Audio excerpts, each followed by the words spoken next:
PSC meeting रे सांसद सस्मित पात्रंकर मिलुनी देखा कहीं बैठक में सामिल हेउनाहांती सस्मित अनुपस्थित रहिबा पछरे रहिछि कि किछि ठोस कारण सस्मित दूरे जाइछंती ना बीजेडी सुप्रीमो तांकू दूरे दैछंती।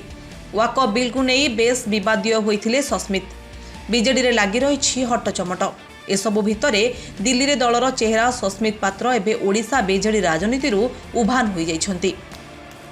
गत 3टी पीएससी बैठक में सस्मित सामिल न हेबा नै दल रे विभिन्न चर्चा जन्म नेछि। नवीन निवास रे बसिथिला बीजेडी सबुठारु पावरफुल कमिटीर बैठक।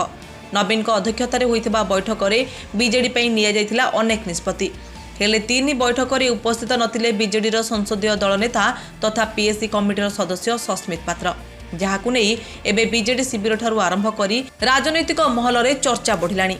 काहेकि बैठक में सामिल हेउनांती सस्मित एपरी तांको विरोध में कड़ा कार्यानुष्ठान नेबाकू नवीन को निकट में फेराद होइथिले दलर किछि सांसद। सेबेटू सस्मित पात्र बीजेडी कार्यक्रम में सेतटा दृश्यमान हेउनांती। डिसेम्बर 1 संसदर शीतकालीन अधिवेशन आरंभ होउछि। चर्चा हेउछि बीजेडी संसदीय दल एबे 2 भाग मतांतर और मनांतर भूली दिल्ली रे एक स्वर केमिति हेबो दलीय संसद ताहा दल पई बा दलपतिଙ୍କ पई सबुठ बड़ चैलेंज भाबे उभाइछि।